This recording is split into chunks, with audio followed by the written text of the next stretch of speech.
ಇನ್ನು ಅರಬ್ಬಿ ಸಮುದ್ರದಲ್ಲಿ ವಾಯುಭಾರದ ಕುಸಿತದ ಎಫೆಕ್ಟ್ನಿಂದಾಗಿ ಈಗ ಕೋಸ್ಟಲ್ ಭಾಗದಲ್ಲಿ ಅಂದರೆ ಕರಾವಳಿ ಭಾಗದಲ್ಲಿ ಸಂಪೂರ್ಣ ಮಳೆ ಆಗ್ತಾ ಇದೆ. ಭಾರೀ ಪ್ರಮಾಣದಲ್ಲಿ ಮಳೆ ಆಗ್ತಾ ಇದೆ. ಭಾರೀ ಮಳೆಯ ಜೊತೆಗೆ ಅಬ್ಬರಿಸ್ತಾ ಇರುವಂಥ ಸಮುದ್ರದ ಅಲೆಗಳು. ಇನ್ನು IMD ಅಂದರೆ ಕೇಂದ್ರ ಹವಾಮಾನ ಇಲಾಖೆಯಿಂದ ಸಮುದ್ರದಲ್ಲಿ ಭಾರೀ ಗಾಳಿ ಬೀಸುವಂಥ ಎಚ್ಚರಿಕೆಯನ್ನು ನೀಡಲಾಗಿದೆ. ಮೀನುಗಾರರಿಗೆ ಸಮುದ್ರಕ್ಕೆ ತೆರಳದಂತೆ ಸೂಚನೆ ನೀಡಲಾಗಿದೆ.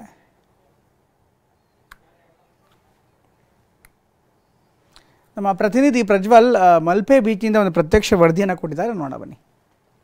ಕರಾವಳಿಯಲ್ಲಿ ಮಳೆಯ ಪ್ರಮಾಣ ಕಡಿಮೆಯಾಗಿದೆ. ಆದರೆ ಅರಬ್ಬಿ ಸಮುದ್ರದಲ್ಲಿ ಉಂಟಾಗಿರುವಂತಹ ವಾಯುಭಾರ ಕುಸಿತದಿಂದ ಸಮುದ್ರದ ಅಲೆಗಳ ಅಬ್ಬರ ಜೋರಾಗಿರುವಂಥದ್ದು. ನಾವೀಗ ಮಲ್ಪೆ ಬೀಚ್ ಪಕ್ಕದಲ್ಲಿದ್ದೇವೆ. ನಾವು ಚಿತ್ರಣವನ್ನು ಗಮನಿಸ್ತಾ ಹೋಗ್ಬೋದು. ರಕ್ಕಸ ಗಾತ್ರದ ಅಲೆಗಳು ದಡಕ್ಕೆ ಬಂದು ಅಪ್ಪಳಿಸುತ್ತಿರುವಂತಹ ಚಿತ್ರಣವನ್ನು ಕೂಡ ನಾವು ಗಮನಿಸ್ಬೋದು. ಈಗಾಗಲೇ ಮೀನುಗಾರರಿಗೂ ಕೂಡ ಸಮುದ್ರಕ್ಕೆ ಇಳಿಯದಂತೆ ಒಂದು ಎಚ್ಚರಿಕೆ ಕೊಡುವಂಥ ಕೆಲಸವನ್ನು ಕೂಡ ಜಿಲ್ಲಾಡಳಿತ ಮಾಡಿರುವಂಥದ್ದು. ಈಗಾಗಲೇ IMD ಹೇಳಿರುವ ಪ್ರಕಾರ ಒಂದು ದೊಡ್ಡ ಪ್ರಮಾಣದಲ್ಲಿ ಗಾಳಿ ಬೀಸುವ ಸಾಧ್ಯತೆ ಇರುವಂಥದ್ದು. ಆ ಒಂದು ಸಂದರ್ಭದಲ್ಲಿ ಅಲೆಗಳ ಅಬ್ಬರ ತುಂಬಾನೇ ಜೋರಾಗುತ್ತೆ. ಅಂದರೆ ಮಳೆಯ ಪ್ರಮಾಣ ಕಡಿಮೆ ಇದ್ರೂ ಕೂಡ ಗಾಳಿಯ ರಭಸ ತುಂಬಾನೇ ಜೋರು ಇದ್ರೆ ರಕ್ಕಸ ಗಾತ್ರದ ಅಲೆಗಳು ಬಂದು ದಡಕ್ಕೆ ಅಪ್ಪಳಿಸುತ್ತೆ. ಆ ಒಂದು ಹಿನ್ನೆಲೆಯಲ್ಲಿ ಸಮುದ್ರ ತೀರದ ಜನರು ಎಚ್ಚರಿಕೆಯಿಂದ ಇರಲು ಸೂಚನೆ ಕೊಡುವಂಥ ಕೆಲಸವನ್ನು ಕೂಡ ಈಗಾಗಲೇ ಹವಾಮಾನ ಇಲಾಖೆ ಮತ್ತು ಜಿಲ್ಲಾಡಳಿತ ಕೂಡ ಮಾಡಿರುವಂಥದ್ದು. ಅದೇ ರೀತಿಯಾಗಿ ಒಂದು ಅಪಾಯದ ಸ್ಥಿತಿಯಲ್ಲಿರುವಂತಹ ಮನೆಗಳನ್ನು ಕೂಡ ಸುರಕ್ಷಿತ ಸ್ಥಳಕ್ಕೆ ಶಿಫ್ಟ್ ಮಾಡುವಂಥ ಕೆಲಸವನ್ನು ಕೂಡ ಈಗಾಗಲೇ ಮಾಡಿರುವಂಥದ್ದು. ಆ ನಿಟ್ಟಿನಲ್ಲಿ ಅಧಿಕಾರಿಗಳು ಕೂಡ ಕಾರ್ಯಪ್ರವೃತ್ತರಾಗಿ ಯಾವುದಾದ್ರೂ ಒಂದು ಕಡಲ ಕೊರೆತ ಇರುವಂತಹ ಸ್ಥಳಕ್ಕೆ ಭೇಟಿ ನೀಡಿ ಪರಿಶೀಲನೆ ಮಾಡುವಂಥ ಕೆಲಸವನ್ನು ಕೂಡ ಮಾಡಿದ್ದಾರೆ. ಇದು ಮಲ್ಪೆ ಬೀಚಿನ ಚಿತ್ರಣ ಆಗಿರುವಂಥದ್ದು. ಏನಂದ್ರೆ ಈ ಒಂದು ಸಂದರ್ಭದಲ್ಲಿ ನಾಡದೋಣಿ ಮೀನುಗಾರಿಕೆ ನಡೆಯುತ್ತೆ. ಸಾಕಷ್ಟು ನಾಡದೋಣಿ ಮೀನುಗಾರರು ಕೂಡ ಇದೇ ಭಾಗದಿಂದ ಸಮುದ್ರಕ್ಕೆ ಇಳಿತಾರೆ. ಆದರೆ ವಾಯುಭಾರ ಕುಸಿತದಿಂದಾಗಿ ಸಮುದ್ರಕ್ಕೆ ಇಳಿಯದಂತೆ ಎಚ್ಚರಿಕೆ ನೀಡಿರುವುದರಿಂದಾಗಿ ಯಾರು ಕೂಡ ಈಗ ಸಮುದ್ರಕ್ಕೆ ಇಳಿತಿಲ್ಲ. ಕೇವಲ ದೂರದಿಂದ ಬಂದು ಅಲ್ಲಿ ವೀಕ್ಷಣೆ ಮಾಡುವಂಥ ಕೆಲಸವನ್ನು ಕೂಡ ಮಾಡಿರುವಂಥದ್ದು ನಾವು ಗಮನಿಸಬಹುದು. ಇದು ಸೀವಾಕ್ ಎನ್ನುವ ಪ್ರದೇಶ. ಅಲ್ಲಿ ಮೀನುಗಾರರು ಏನಿದ್ದಾರೆ ಅಲ್ಲಿ ದೂರದಲ್ಲಿ ನಿಂತು ಸಮುದ್ರದ ಅಲೆಗಳ ಅಬ್ಬರವನ್ನು ವೀಕ್ಷಿಸುತ್ತಿರುವುದು. ಯಾಕಂದ್ರೆ ಮೀನುಗಾರಿಕೆಗೆ ಹೋಗ್ಬೋದಾ ಅಥವಾ ದೂರ ಮೀನುಗಾರಿಕೆಗೆ ತೆರಳಬಾರ್ದಾ ಎನ್ನುವುದರ ಬಗ್ಗೆ ಕೂಡ ಆಲೋಚನೆ ಮಾಡ್ತಿರುವಂಥದ್ದು. ಯಾಕಂದ್ರೆ ರಕ್ಕಸ ಗಾತ್ರದ ಅಲೆಗಳು ಅಬ್ಬರಿಸುವುದರಿಂದ ಚಿಕ್ಕ ಅಂದ್ರೆ ನಾಡದೋಣಿ ಮೀನುಗಾರಿಕೆ ತೆರಳುವ ಸಂದರ್ಭದಲ್ಲಿ ದೊಡ್ಡ ಅನಾಹುತ ಆಗುವ ಸಾಧ್ಯತೆ ಕೂಡ ಇರುವಂಥದ್ದು. ಆ ನಿಟ್ಟಿನಲ್ಲಿ ಈಗ ಸದ್ಯಕ್ಕೆ ಮೀನುಗಾರಿಕೆ ತೆರಳದಂತೆ ಕೂಡ ಸೂಚನೆ ಕೊಡುವಂಥ ಕೆಲಸವನ್ನು ಜಿಲ್ಲಾಡಳಿತ ಮಾಡಿರುವಂಥದ್ದು. ಇನ್ನೂ ಕೂಡ ಅಂದ್ರೆ ಮಧ್ಯಾಹ್ನದ ವೇಳೆಯಲ್ಲಿ ಇನ್ನೂ ಕೂಡ ಬೃಹತ್ ಗಾತ್ರದ ಅಲೆಗಳು ದಡಕ್ಕೆ ಬಂದು ಅಪ್ಪಳಿಸುವ ಎಲ್ಲಾ ಸಾಧ್ಯತೆಗಳು ಕೂಡ ಇರುವಂಥದ್ದು. ಆ ಒಂದು ಹಿನ್ನೆಲೆಯಲ್ಲಿ ಸಮುದ್ರ ತೀರದ ಜನರು ಎಚ್ಚರಿಕೆಯಿಂದ ಇರಲು ಸೂಚನೆ ಕೊಡುವಂಥ ಕೆಲಸವನ್ನು ಕೂಡ ಇಲಾಖೆ ಮಾಡಿರುವಂಥದ್ದು. ಕ್ಯಾಮರಾಮನ್ ರಾಮ್ ಜೊತೆ ಪ್ರಜ್ವಲ್ ಅಮೀನ್, TV9 ಉಡುಪಿ. ಇನ್ನು ಕರ್ನಾಟಕದ ಕರಾವಳಿಗೆ ವಾಯುಭಾರದ ಕುಸಿತದ ಎಫೆಕ್ಟ್ ಕಂಡು ಬರ್ತಾ ಇದೆ. ಮಳೆಯ ಜೊತೆಗೆ ವಾಯುಭಾರ ಕುಸಿತದ ಅಡ್ಡ ಪರಿಣಾಮ ಕೂಡ ಎದುರಿಸಬೇಕಾಗತ್ತೆ ಅಂತ ಈಗ IMD ಅಂದರೆ ಹವಾಮಾನ ಇಲಾಖೆ ನೇರವಾಗಿ ಎಚ್ಚರಿಕೆಯನ್ನು ಕೊಡ್ತಾ ಇದೆ. ಇನ್ನು ಮಳೆ ಜೊತೆ ವಾಯುಭಾರ ಕುಸಿತದ ಅಡ್ಡ ಪರಿಣಾಮಗಳು ಖಂಡಿತವಾಗೂ ಇರುತ್ತೆ ಅಂತ ಈಗ IMD ಹೇಳ್ತಾ ಇದೆ. IMDಯಿಂದ ಸಮುದ್ರದಲ್ಲಿ ಭಾರೀ ಗಾಳಿ ಬೀಸುವಂಥ ಎಚ್ಚರಿಕೆಯನ್ನು ನೀಡಲಾಗಿದೆ. ಕರಾವಳಿಯಲ್ಲಿ ಜುಲೈ 27ರವರೆಗೆ ಭಾರೀ ಗಾತ್ರದ ಅಲೆಗಳು ಬರುವಂಥ ಸಾಧ್ಯತೆ ಇದೆ ಸಮುದ್ರದಲ್ಲಿ ಅಂತ ಸೂಚನೆ ಕೊಡಲಾಗಿದೆ. ಹಾಗೆಯೇ ಭಾರೀ ಪ್ರಮಾಣದ ಗಾಳಿ ಕೂಡ ಇದೆ.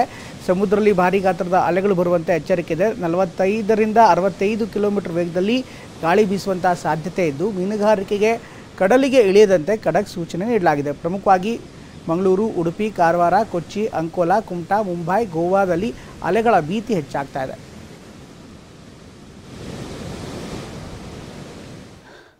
ನಮ್ಮ ಪ್ರತಿನಿಧಿ ಪ್ರಶಾಂತ್ ಈ ಭಾಗದಿಂದ ಒಂದು ವರದಿಯನ್ನು ಕೊಟ್ಟಿದ್ದಾರೆ, ನೋಡೋಣ ಬನ್ನಿ. ಸದ್ಯಕ್ಕೆ ಈಗಾಗಲೇ ಕಡಲು ಪ್ರಕ್ಷುಬ್ಧಗೊಂಡಿದೆ. ಭಾರಿ ಮಳೆ ಆಗ್ತಾ ಇರೋದ್ರಿಂದ ಕಡಲು ಈಗ ಪ್ರಕ್ಷುಬ್ಧಗೊಂಡಿದೆ.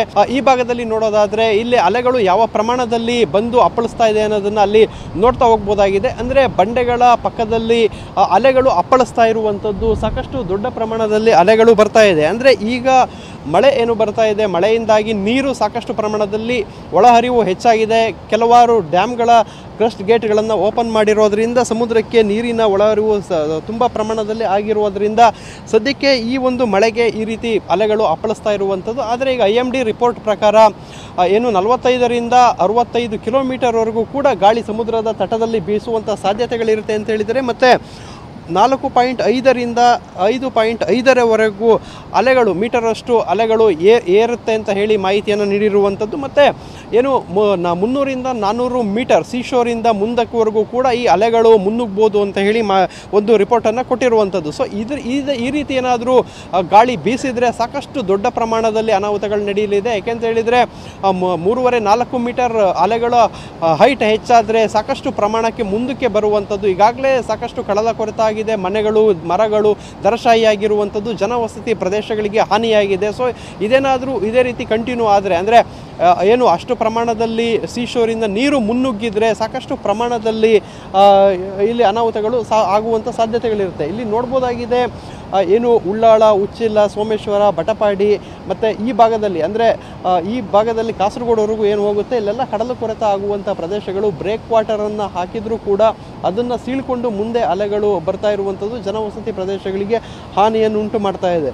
ಸೊ ಇಂಥದ್ದೇ ಕೂಡ ಇನ್ನೂ ಸಾಕಷ್ಟು ಪ್ರಮಾಣದಲ್ಲಿ ಮುಂದುವರಿಯುವಂಥ ಸಾಧ್ಯತೆಗಳಿರುತ್ತೆ. ಏಕೆಂತ ಹೇಳಿದರೆ ಗಾಳಿ ಪ್ರಮಾಣ ಅಂದರೆ ಏನು 65 ಕಿಲೋಮೀಟರ್ ಪ್ರಮಾಣದವರೆಗೂ ಕೂಡ ಗಾಳಿ ಬೀಸಿದರೆ ಅಲೆಗಳು ರಕ್ಕಸ ಗಾತ್ರದಲ್ಲಿ ದಡಕ್ಕೆ ಅಪ್ಪಳಿಸುತ್ತೆ.